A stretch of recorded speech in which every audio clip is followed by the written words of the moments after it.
இது ஈவினிங் டைம்ல ஸ்நாக்ஸாவும் செஞ்சு கொடுக்கலாம், இல்ல டின்னருக்கு சைட் டிஷ்ஷாவும் செஞ்சு கொடுக்கலாம். எல்லாத்துக்குமே ரொம்ப மேட்ச் ஆகும். இப்போ ஒரு பேன் வச்சுக்கலாம். 1.5 டேபிள் ஸ்பூன் அளவுக்கு எண்ணெய் சேர்த்துடலாம். எண்ணெய் சூடானதும் 6 கிராம்பு, ஒரு அன்னாச்சி பூ, ஒரு ஏலக்காய், சின்னதா 2 பட்டை துண்டு, 2 பெரிய வெங்காயம் எடுத்து நல்லா கண்ணாடி போல மெலிசா கட் பண்ணி வச்சிருக்கேன். கூடவே ஒரு 5 பல்லு பூண்டு எடுத்து பொடியை நறுக்கிருக்கேன். ஒரு துண்டு இஞ்சி எடுத்து பொடியை நறுக்கிருக்கேன். இப்போ இது மூணும் சேர்த்து நல்லா வதக்கி எடுத்துக்கோங்கம்மா. பாருங்க, வெங்காயம் வந்து இந்த அளவுக்கு நல்லா வதங்கி வரணும். மசாலா சேர்த்துக்கலாம். சோம்பு தூள் 1/2 டீஸ்பூன் அளவுக்கு சேர்த்துடலாம். மஞ்சத்தூள் 3 சிட்டிக்கு அளவு சேர்த்துடலாம். ஜீரகத்தூள் 1/4 டீஸ்பூன், 1.5 டீஸ்பூன் அளவுக்கு மல்லித்தூள், 1 டேபிள் ஸ்பூன் அளவுக்கு காஷ்மீர் மிளகாய் தூள், கூடவே 1/4 டீஸ்பூன் அளவுக்கு கரம் மசாலா சேர்த்துடலாம். மிளகாய் தூள் வாசனை போற அளவுக்கு நல்லா பரட்டி எடுத்துருங்க. 3 டேபிள் ஸ்பூன் அளவுக்கு டொமேட்டோ சாஸ் எடுத்துருக்கேன். இதையும் சேர்த்து நல்லா பரட்டி எடுத்துருங்க. இந்த அளவுக்கு நல்லா கலந்து விட்டுட்டு நம்ம வேக வச்ச சோயா சேர்த்துட்டு கூடவே தேவையான அளவு உப்பு சேர்த்துடலாம். இதெல்லாம் சேர்த்து நல்லா கலந்து விட்டுருங்க.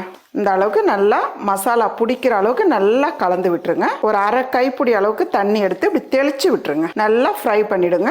பாருங்க, இந்த அளவுக்கு நல்லா ஃப்ரை ஆயிடணும். 1/4 டீஸ்பூன் அளவுக்கு பெப்பர், 3 பச்சை மிளகாய் 4 கட் பண்ணிருக்கேன். இது வெறும் வாசனைக்காக தான். கூடவே ஒரு கொத்து கருவேப்பிலை. அவ்வளவுதாம்மா, நல்ல ஒரு டேஸ்டான ரொம்ப ரொம்ப ஈஸியான சோயா ஃப்ரை ரெடி.